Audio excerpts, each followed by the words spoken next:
Shalom semua Bapak Ibu Guru dan teman-teman sekalian. Sebelum kita mulai kegiatan pembelajaran hari ini, marilah kita awali dengan renungan dan berdoa. Terima kasih Tuhan atas berkat pada hari ini Tuhan. Kau sudah bangunkan kami di pagi hari ini dan kami akan memulaikan kegiatan belajar mengajar kami Tuhan. Namun sebelum itu, kami hendak mendengarkan firman-Mu. Berkatilah Tuhan, biar apa yang menjadi firman-Mu dapat tertanam di dalam hati kami Tuhan. Kami serahkan semuanya dalam tangan-Mu, dalam nama-Mu kami berdoa dan mengucap syukur. Haleluya, amin. Judul renungan hari ini adalah Tuhan memasang kuk pada kita. Ayatnya terambil dari Matius 11 ayat 29. Pikulah kuk yang kupasang dan belajarlah padaku, karena aku lemah lembut dan rendah hati. Dan jiwamu akan mendapat ketenangan, sebab kuk yang kupasang itu enak dan bebanku pun ringan. Matius 11 ayat 29-30. Kristus memberikan undangan secara terbuka kepada orang-orang. Marilah kepadaku semua yang letih lesu dan berbeban berat. Aku akan memberi kelegaan. Sebab semua manusia ciptaan yang diamati berat, yaitu dosa, yaitu beban yang sama sekali tidak dapat ditanggung oleh manusia. Hanya Kristus yang menanggung beban manusia itu melalui pengorbanannya di kayu salib ketika ia berkata, "Sudah selesai," pada Yohanes 19 ayat 30.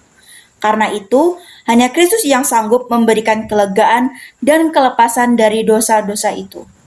Setelah kita dibebaskan dari beban dosa, Tuhan memberikan kita beban yang lain, yaitu kuk.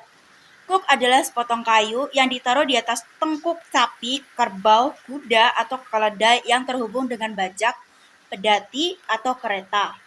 Selain kuk, ada yang disebut tali kekang atau tali les, yang biasanya dimasukkan ke dalam hidung binatang atau berupa besi bergerigi, yang dipasang pada bagian mulut yang terhubung dengan tali.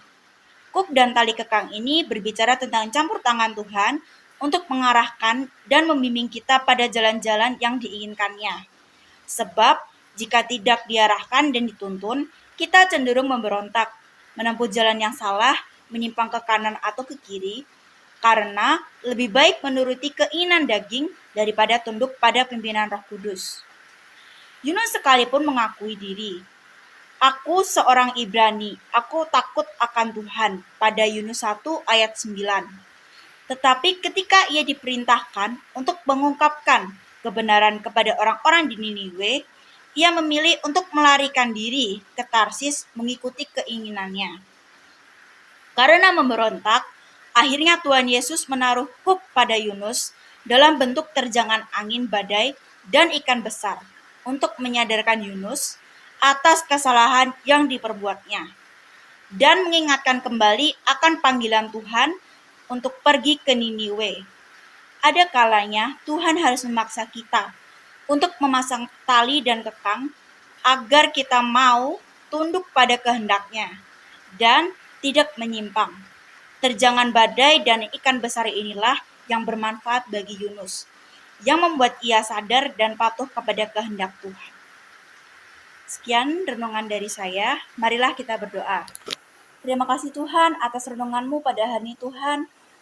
Kiranya apa yang menjadi firman-Mu Tuhan dapat kami nikmati, dapat menjadi hikmat dan kekuatan baru bagi kami Tuhan. Biarlah kami tidak seperti Yunus Tuhan, melainkan kami bisa mendengarkan Engkau dan lebih tunduk pada Roh Kudus-Mu Tuhan.